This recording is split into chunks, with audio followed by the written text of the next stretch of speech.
What up, everybody? It's your girl Sherry's Joy from BookMarked. I'm trying something new. I read a book titled Adrift by Will Dean. For much of my life, I believed that abuse was strictly physical. I didn't understand that emotional and psychological abuse could be just as damaging until I later realized that I had experienced it myself. The word victim can feel harsh, but it accurately describes what I was a victim of: mental and domestic abuse. When people hear the word domestic, many immediately think of spouses or romantic partners. However, domestic abuse extends beyond those relationships and can occur within families as well. As a result of that abuse, I grew up feeling insecure and developed a strong need for acceptance and belonging. The wounds caused by mental abuse never completely disappear. You may heal, but you never truly forget the words that were spoken to you or the way they made you feel. Learning how to cope with those experiences is a lifelong process. For me, the most important step toward healing was separating myself from my abusers. Adrift by Will Dean explores the devastating effects of both emotional and physical abuse. The novel opens with Andrew, a 15-year-old boy who commits a horrific crime.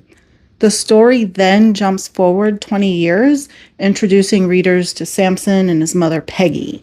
They live on a riverboat in difficult conditions, struggling through a challenging and isolated life. Samson is 14 years old and attends a school where he is constantly looked down upon and treated with cruelty by his peers. The level of disgust and disrespect directed towards him was difficult to read at times and made me cringe. Peggy works as a librarian and lives a repetitive daily life centered around caring for her son and keeping her husband Drew satisfied. She is clearly nurturing and protective, type of mother, making the abuse she endures all the more heartbreaking. Although the novel does deal with dark and difficult subject matter, it is an absolute page-turner told through the alternating perspectives of Peggy and Samson.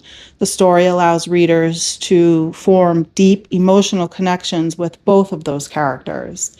Peggy's experience with relentless mental abuse becomes so severe that she begins to question her own sanity.